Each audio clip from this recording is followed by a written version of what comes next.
আজকে আমরা web design পরিচিতি এবং HTML এর নৈর্ব্যক্তিক সম্পর্কে জানব। আমাদের বেশ কিছু গুরুত্বপূর্ণ নৈর্ব্যক্তিক আছে।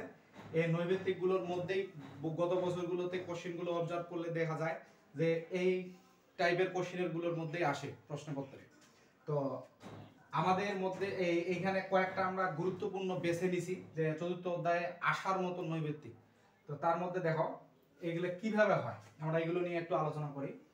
প্রথমে আছে ওয়েব পেজের মধ্যে লিংক টেক কোনটি, মানে আমরা যে কাজগুলো করি ওই কাজগুলো করার সময় দেখা যাচ্ছে লিংকের কাজ হয়। লিংক বলতে কি, একটা জিনিসের সঙ্গে মানে একটা যে কোনো ধরনের পেজ হোক ওই পেজের সঙ্গে আরেকটা পেজকে কি করা হয়, সংযুক্ত করা হয়। ওই যে সংযুক্ত করা হয় এটা লিংক ট্যাগের মাধ্যমে। আর এই লিংক ট্যাগ হচ্ছে এ। লিংক ট্যাগ কি এ। যদি তোমাদের নৈর্ব্যক্তিকে আসে যে লিংক ট্যাগ কোনটা, তাহলে বুঝতে হবে যে লিংক ট্যাগ এ। তার মানে এ কে বলতে আমরা লিংক ট্যাগ বুঝে থাকি। এবার পাওয়ারের কাজ নৈর্ব্যক্তিকের মধ্যে এখানে HTML এর যত রকম কাজ আছে মোটামুটি তো সবগুলো কাজেই আমরা দেখি যে ট্যাগের কাজ হয়ে থাকে। তো এরকম বিশেষ কিছু মৌলিক ট্যাগ রয়েছে, এগুলো ট্যাগের কাজ জানতে হবে।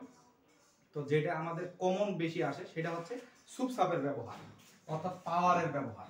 এই পাওয়ারের কাজে এরকম করে তোমাদের একটা পাওয়ার দেওয়া থাকবে, হ্যাঁ এরকম একটা কাজ দেওয়া থাকবে করে, আর ওই কাজটার আউটপুটটা কি হবে সেটা তোমাদের নৈর্ব্যক্তিকে আসবে। আর এখানে যে পি লেখা হয়েছে পিতে প্যারাগ্রাফ, তার মানে কি আমরা বডির ভিতরে যখন সাধারণ HTML এর যখন কাজগুলো করব তখন আমাদের সামনে পি দিতে হয়, পি ক্লোজ করতে হয়। প্যারাগ্রাফ বলতে একটা অনুচ্ছেদকে বোঝানো হয়েছে, এটা দিলেও হয় না দিলেও হয় সমস্যা নাই, তারপরে দিলে পরে ভালো হয়। এই জন্য পিটা দেওয়া। পিটা কিন্তু আলাদা কোনো ট্যাগ নয়, মানে এর কোনো একটা কাজ হবে এরকম কোনো কাজ নয়। আমরা এর কাজ মানে পি দিলেও আউটপুট হবে যেমন, না দিলেও আউটপুট একই রকম হবে। কাজ হচ্ছে আমাদের এখান থেকে, এখানে প্রথমে আছে কি এইচ, তাই এই যে এইচ নিলাম, নেওয়ার পরে সুপ। সুপ হচ্ছে কি সুপার স্ক্রিপ্ট, অর্থাৎ কি উপরের পাওয়ারের কাজ করে। তাহলে এই যে পরে 2 আছে, তাহলে এই যে এখানে 2 উপরে উঠে যাবে, এই যে উপরে পাওয়ার হিসেবে ব্যবহৃত হবে। তারপরে সুপ কি ক্লোজ করে দিলাম, তার মানে 2 শুধুমাত্র পাওয়ার হিসেবে থাকলো, বাকি আছে ও। তার মানে কি H2O। এরকম করে বিভিন্ন রকমের কাজ দিবে। হ্যাঁ মনে করো তোমাদের আবার ট্যাগটাও দিয়ে দিতে পারে, মনে করো যে সি, সি এর নিচে ও দিল, তারপরে এখানে 3 দিল।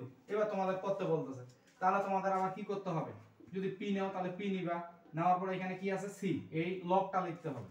লেখার পরে নিচে কি আছে ও, তার মানে কি নিচে পাওয়ার আছে, তাহলে নিচে পাওয়ার থাকলে কি দিতে হবে সাব। সাব দিয়ে এই যে ও দিলাম, তারপরে কি সাব কি করে দিব, ক্লোজ করে দিব, দিয়ে বাকি থাকলো 3। তাহলে এটা হবে। তাহলে এরকম তোমাদের উত্তরটা করাই থাকতে পারে, প্রশ্নটা করতে হবে, অথবা প্রশ্ন দিতে থাকতে পারে, উত্তর তোমাদের করতে হবে। এই কোয়ালিটি বা এইভাবেই সাধারণত সুবসাবের ব্যবহারগুলো দেয়। এবার একটি ওয়েবসাইটের কয়টি অংশ থাকে? একটি ওয়েবসাইটের অংশ থাকে 2টা। এটা খুব বেশি আসে, অর্থাৎ গত বছরের পরীক্ষাগুলো দেখা গেছে এটা দেই। আরেক ধরনের কোশ্চেন দেয়, এটা আমি একটু পরে আলোচনা করতেছি। তাহলে একটি ওয়েবসাইটের কয়টি অংশ থাকে? 2টি অংশ থাকে। ওয়েবসাইটের একক ঠিকানা আর অন্যান্য যে চ্যাপ্টারগুলো আছে তোমাদের, যেমন পঞ্চম, তারপরে হচ্ছে তৃতীয় অধ্যায়ের 2টা অংশ, এগুলার নৈর্ব্যক্তিকগুলো গণিত আকারে হয়। কিন্তু এই HTML এর চ্যাপ্টারে কিন্তু গণিত নাই, এর গণিতটা একটু আলাদা ধাঁচের, তাই এখানে নৈর্ব্যক্তিকে কোনো গণিত আসার সম্ভাবনা নাই বা গণিত হবে না। এখানে যেরকম করে হয় সেগুলো নিয়ে আমি আলোচনা করতেছি। ওয়েবসাইটের একক বা ঠিকানাকে বলা হয় ইউআরএল, এটাও খুব বেশি আসে। ইউআরএলটা কি? ইউআরএলটা হচ্ছে সার্চ ইঞ্জিন। সার্চ ইঞ্জিনটা কি বাবা? সার্চ ইঞ্জিন হচ্ছে যে ওয়েবসাইট থেকে যদি আমরা কোনো তথ্যকে খুঁজে পেতে চাই তাহলে আমাদের এই ইউআরএল এর মাধ্যমে খুঁজে পাওয়া যায়। তার মানে এটা সার্চ দিয়ে তোমাদের ওই জিনিসটাকে খুঁজে দিবে। আর এই ইউআরএল এর কাজটা কি? ইউআরএল এর কাজ হচ্ছে ইউআরএল কর্তৃক যে জিনিসটা সৃষ্টি হয়েছে সেটা হচ্ছে http://www.ictlearninghome.bd.edu। তাহলে এই যে পুরো ঠিকানাটাই হচ্ছে ইউআরএল। তার মানে এই HTTP এটা একটা প্রোটোকল নেম, এটা একটা প্রোটোকল নেম। প্রোটোকল নেম কি? এটার পূর্ণরূপ কি? Hyper text transfer protocol. এই প্রোটোকল কি করবে? ট্রান্সফার দিবে। কার কাছে দিবে? এই যে কান্ট্রি ডোমেইন অর্থাৎ www ওয়ার্ল্ড ওয়াইড ওয়েব, এই এর কাছে ট্রান্সফার দিবে। এ তখন কি করবে, এ তখন লোকেশনের ভিতরে ঢুকবে যে লোকেশনটা কি, মানে কোথায় চাওয়া হচ্ছে, কোন জায়গাটাতে যাওয়ার কথা বলা হচ্ছে। তাহলে কি আইসিটি লার্নিং হোম, এই আইসিটি লার্নিং হোম কি শুধু মানে বাংলাদেশে আছে?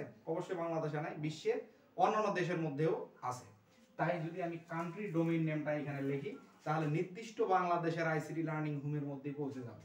আর এটা একটা শিক্ষা প্রতিষ্ঠান বিধায় এখানে .edu লেখা হয়েছে, তার মানে টপ লেভেল কিছু ডোমেইন নেম রয়েছে।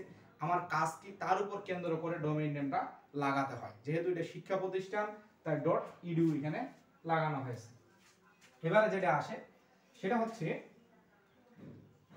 আর তোমরা যদি এটা জানতে চাও যে ইউআরএল এর অনেক সময় দেয় ইউআরএল এর পূর্ণ রূপটা কি, এটা হচ্ছে ইউনিফর্ম রিসোর্স লোকেটর, তার মানে কি নির্দিষ্ট ঠিকানা গবেষণা করে তোমাদের বাইর করে দেওয়া। এবার বলছে হেডিং ট্যাগ কয়টি, হেডিং ট্যাগ হচ্ছে 6টি, হেডিং ট্যাগ 6টি। এই 6টি হেডিং ট্যাগ H1 থেকে শুরু করে H6 পর্যন্ত আমাদের লেখা লাগবে। তো H1 থেকে H6, হ্যাঁ, এটা হেডিং ট্যাগ। তার মধ্যে যেটা আমাদের নৈবেত্তিকে বেশি আসে সেটা হচ্ছে সবচাইতে বড় ট্যাগ কোনটা আর সবচাইতে ছোট ট্যাগ কোনটা। তার মানে মনে রাখবে সবচাইতে বড় ট্যাগ হচ্ছে H1 আর সবচেয়ে ছোট ট্যাগ হচ্ছে H6। তার মানে H1 সবচাইতে বড়, কোনো লেখা যদি বড় আকারে থাকে, পুরো শব্দ যেমন বাংলাদেশ পুরোটা বড় আকারের আছে, তার মানে বুঝতে হবে এটা H1 এর কাজ।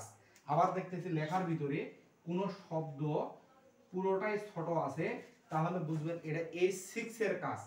আর যদি কোনো শব্দের মধ্যে যদি দেখি কোনো অক্ষর বড় কিংবা ছোট আছে, তাহলে বুঝবেন এটা হেডিং এর কাজ নয়, এটা হচ্ছে বিগ এবং স্মল এর কাজ। যদি বড় হয় তাহলে বিগ এর কাজ, ছোট হলে স্মল এর কাজ। কিন্তু পুরো শব্দ যখন বড় হবে তখন H1, পুরো শব্দ যখন ছোট হবে তখন H6 এর কাজ, এটা মনে রাখবো আমরা।